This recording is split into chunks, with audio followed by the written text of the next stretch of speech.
Hi, I'm Greg, Riot Ghostcrawler, and I lead the IP team here at Riot Games. When we talk about the IP, what we really mean is the world of Runeterra, the different regions in the world, the characters, and then the stories that go on around those characters. I want to tell you a little bit about our plans going forward for 2020.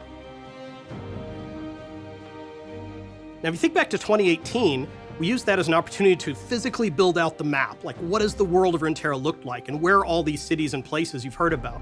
And then in 2019, we focused a little bit more on a few of the regions and characters within that world. For example, when we released Sylas into League of Legends, we used that as an opportunity to talk a little bit more about the relationship of Lux to Garen, and also Demasia's relationship to Magic as a whole. And then more recently, Senna helps to tell a little bit more about the Shadow Isles and the Sentinels with Lucian and Thresh. In 2020, we're going to continue to move the story forward, and we're going to use the opportunity of the release of Set to go into Ionia. So you're going to see a few different things happening in Ionia in 2020, including the Zed comics. On the topic of comics, we've been humbled by how many of you have read the stories so far that we've made with Marvel. We've done a series on Ashe and a series on Lux. And right now we're in the middle of a series on Zed, where the first time you get to see behind the mask as Zed interacts with some of the other famous champions in Ionia. Following that, we're going to hop back and forth through time with one of my favorite champions.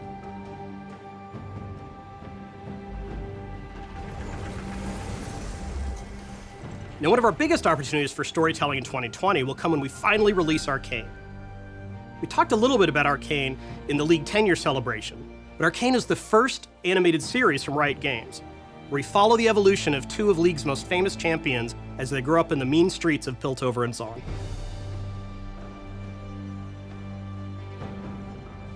One of the challenges of telling stories inside of our games is that for the most part, Riot makes these large, multiplayer competitive games.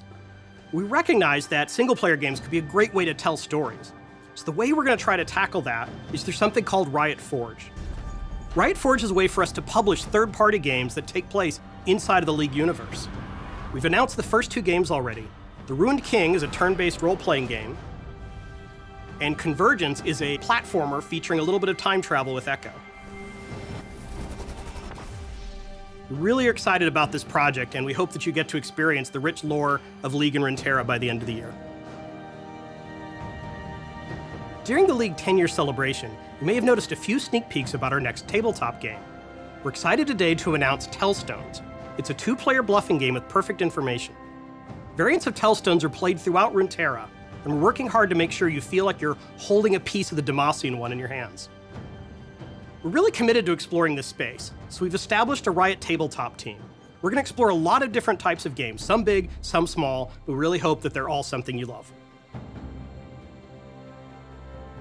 So we're going to continue telling stories that connect the world and characters of Runeterra, both inside and outside of games. From comics to Tellstones, and even Riot Forge, we're always looking for more ways to bring you into the world. Speaking of which, as one last thing, I want to tell you about some short videos that we're going to release later this year. They take you around different places of Runeterra. We call them Tales of Runeterra, and hopefully you'll be able to see some of your favorite champions from League of Legends, or favorite characters from Legends of Runeterra.